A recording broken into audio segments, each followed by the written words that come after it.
The Great Pyramid of Giza is a cosmic clock, and behind the creation of this clock is an incredible alignment that exists in the pyramid's four corners. What this alignment means and how it has been used to influence human thought, behavior, and world history through the centuries will leave you stunned. For thousands of years, the Great Pyramid has stood as a monument to human ingenuity, or so we thought. Most people accept the pyramid as a tomb of the pharaoh Khufu. However, in questioning the standard narrative, and then using a different lens to understand the pyramid's function, what is revealed is a purpose that was far more profound than any tomb could ever be. Because the pyramid was an instrument that tracked the precession of the equinoxes, using that simple yet ingenious alignment. The purpose was to warn us about climate upheavals, the planet's tipping point, and a potential cataclysm we may already be speeding towards. In case you're wondering, the alignment is neither make-believe nor coincidence. In fact, Egyptologists themselves have acknowledged its existence. Does that mean that they can explain it?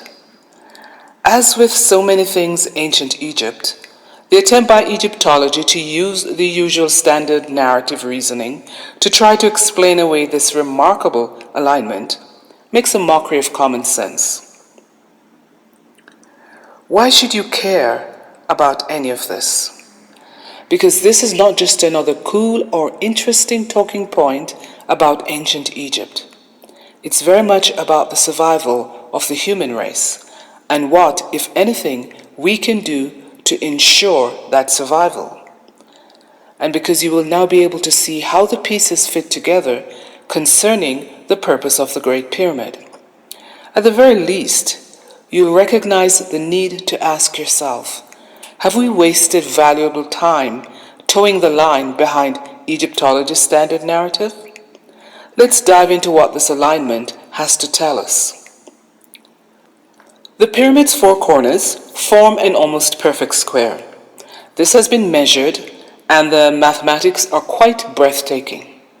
However, what has been ignored or simply not known by those doing the measuring is that the square on the ground mirrors a cosmic square, one whose component parts change in accordance with the position of the spring equinox as precession of the equinoxes unfolds over its very long period.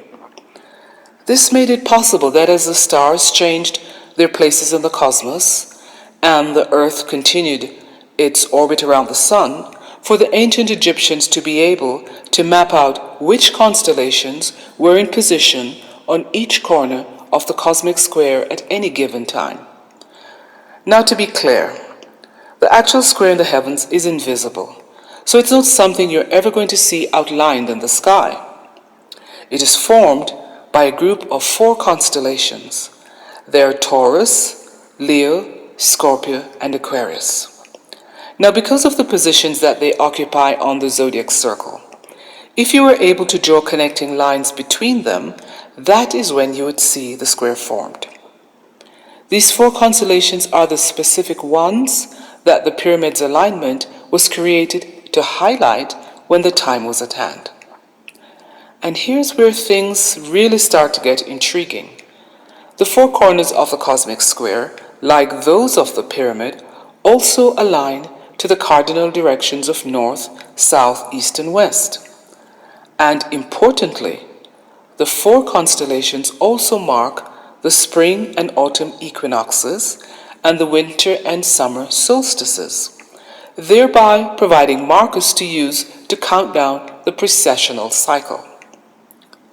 Make no mistake, none of this is about astrology. This is about astronomy. It's about how the sun's activities, together with the shifting of Earth's axis on its orbital path, threatens the survival of our planet. Because when the square forms, it signals something quite serious. It signals a period when Earth becomes extremely vulnerable to chaos caused by space weather that could actually end in an extinction level event triggered by the sun. This was something that countless ancient cultures and peoples in the time of the ancient Egyptians knew about and feared. Many of them recounted the story of a flood and referenced the square in their cultural stories using the symbols that represent the four constellations. Floods are indeed a part of the potential cataclysm that is staring us in the face. But before we get to the flood, there are several important events that must come together as a pyramid's alignment lines up with the square and it appears on the zodiac circle, with its warning that the earth and humanity are approaching great danger. These events are: 1. The accumulated deposits of low-voltage electric currents into the ground, called telluric currents. 2. The weakening of Earth's magnetic field, which is caused by those currents. 3. Powerful high-energy outbursts from the sun, known as coronal mass ejections, or CMEs. 4. The spring equinox must be in either the constellation of Leo or Aquarius, and this happens at the halfway and completion points of precession. You might not have heard of the pyramid's alignment that this video is about. However, you've probably more than likely seen images of the four symbols for the constellations that the pyramid aligns with via the square, because they've appeared together in religious texts, mythology, and even in modern pop culture. The thing is, the information was never put together in a way that would have allowed you to connect the dots. Not like it will be here. So, let's see how this all works together. What is really important to get our heads around is the dichotomy of the pyramid's alignment and the square being largely unknown by most people, yet nonetheless exerting an inordinate amount of influence in our world. And this influence has affected the lives of most people who have lived on the planet from the time of the ancient Egyptians to today. The central event linked to the Great Pyramid's alignment to the square is the one that is known as the precession of the equinoxes. Precession is the result of the fact that as Earth orbits the sun, it doesn't spin perfectly, it wobbles, like a top that's beginning to tilt. And this wobble takes about 25,800 years to complete. As the wobble continues, the spring equinox lines up with each of the zodiac constellations in a backward sequence, staying in each constellation for roughly 2,150 years before moving on to the next. Incidentally, the spring equinox that we're talking about here is a specific point in the sky, and not the fixed calendar date that comes around in March each year in the Northern Hemisphere as we wait for the end of winter. Now, when a CME hits the magnetosphere during a time when the magnetic field is particularly weakened, it doesn't just cause beautiful auroras. It could cause cataclysms. It could set up a domino series of events, which includes indirectly triggering widespread fires in forests and in other places, and if there were enough widespread fires burning at the same time, that could cause rapid melting of ice caps and glaciers and massive climate shifts. And that's just the beginning. Because if enough glaciers were to melt very rapidly, the result would be worldwide floods and a shift in Earth's center of mass, or center of gravity. This would be devastating. It would trigger earthquakes and volcanic eruptions all over the planet all at once, as well as a change in Earth's orbital balance and even displacement of Earth's crust. Nothing short of an apocalypse. This nightmare scenario is exactly why the alignment of the pyramid's four corners to the square on the zodiac circle was so important to the ancient Egyptians. The pyramid builders had the means of measuring the magnetic field, which I'll address in another video. At any rate, they figured that there would be a window between the weakening of the field and the appearance of the constellations of Taurus, Leo, Scorpio, and Aquarius on the zodiac square. The pyramid was built to guard against all of the potential changes that have just been laid out. In addition to its alignment, which kept track of precession, one of the pyramid's other important functions was to maintain the strength of the magnetic field and ultimately Earth's center of mass, which we'll get to in a minute. A sudden and rapid shift in the center of mass appears to have been what happened during the Younger Dryas, and it is supposed to happen again unless we find a solution. Approximately 12,900 years ago, Earth experienced an event known as the Younger Dryas, or the Big Freeze. At the time, the climate had been warming, and then suddenly there was an abrupt cooling in the northern hemisphere to near glacial conditions. The Younger Dryas was an approximately 1,300-year period of extreme climate that dramatically reversed global warming and caused mass extinction of animals and humans. Interestingly, the builders of the Great Pyramid somehow knew that events, such as the Younger Dryas, repeated approximately every 12,900 years during the ages of Leo and Aquarius, and some astronomers now believe that we're moving into the Age of Aquarius. Some don't. But wait, isn't the Age of Aquarius supposed to be about peace and brotherly love? That, unfortunately, is only true in astrological wishful thinking. During a CME, the Sun ejects billions of tons of electrically charged particles. Now, Earth can typically withstand CMEs thanks to its magnetic field and magnetosphere. But as the field weakens, Earth becomes increasingly vulnerable and unable to properly defend itself. This is where the Great Pyramid enters the conversation, not as Khufu's tomb, but as a technological remedy to prevent, or at the very least, mitigate cyclic cataclysms. Telluric currents are the cause of the weakening of the magnetic field. They're low-voltage electric currents that are mainly induced into the ground by space weather events, such as those CMEs and even lightning. And they accumulate and move towards the sunlit side of the planet on a 24-hour basis. These currents interfere with the functioning of Earth's magnetic field, and they also weaken it. The pyramid builders created a way in which to use the structure's size and shape and the materials that it was made from to attract the telluric currents up from underneath the pyramid up into its center. The currents were further transformed by this process before eventually being expelled out through the pyramid's apex. Now, removing the telluric currents from the ground in this way can be compared to a kind of venting process. The pyramid builders believed that this process would help to stabilize the magnetic field by ridding it of excessive telluric currents.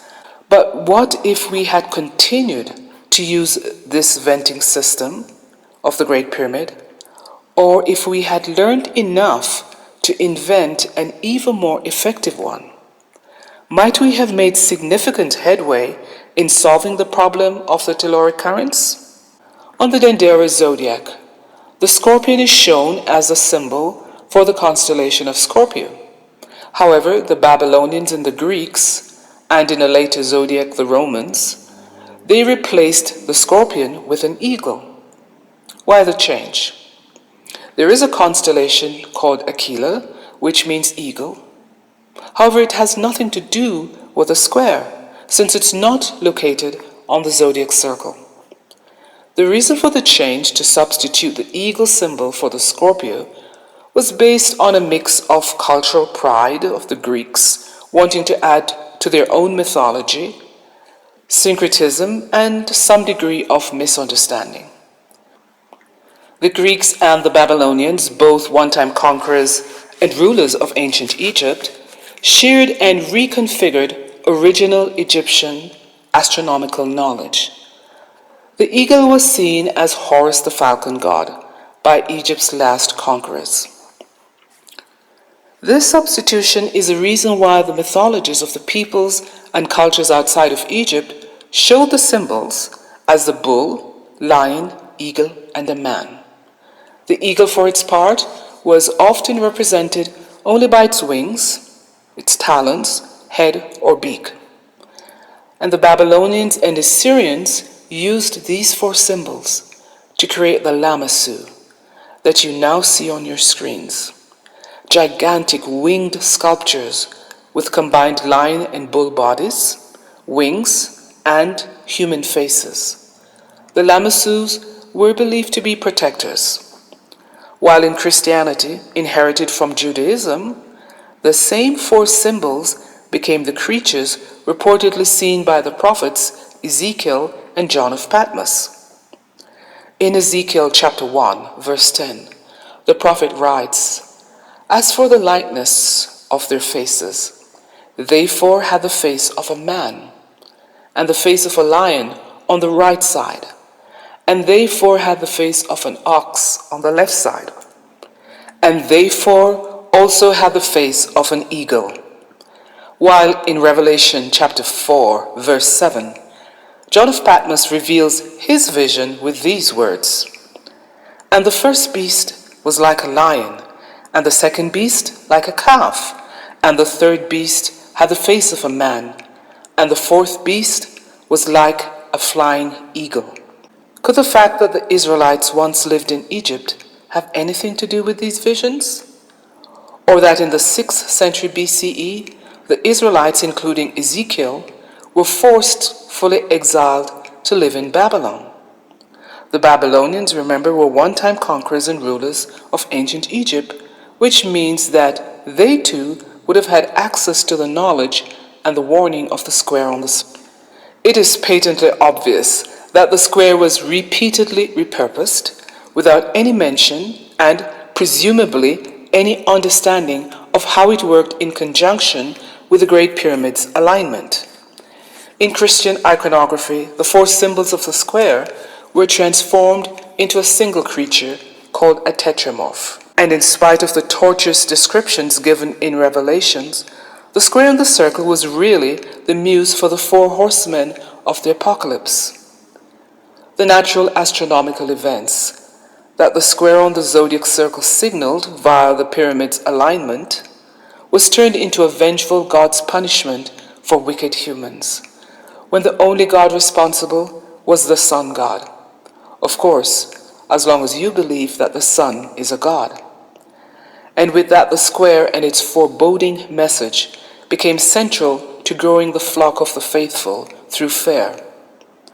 Though the faithful would never be told about the origins of the symbols or their connections to the alignment in the Great Pyramid of Giza, an alignment that was created by builders who did not recognize the God of the faithful.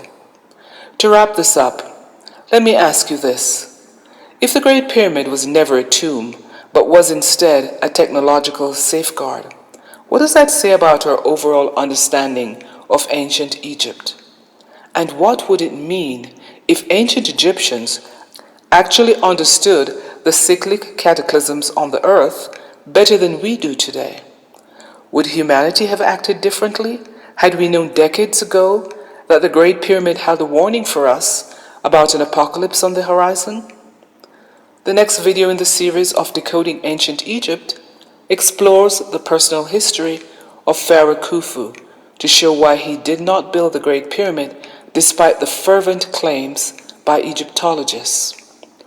If this video opened your mind and made you ask more questions about the Great Pyramid, add your take in the comments below. Share it with a friend who is equally intrigued by ancient Egypt and start your own discussions about what you've taken away from it today.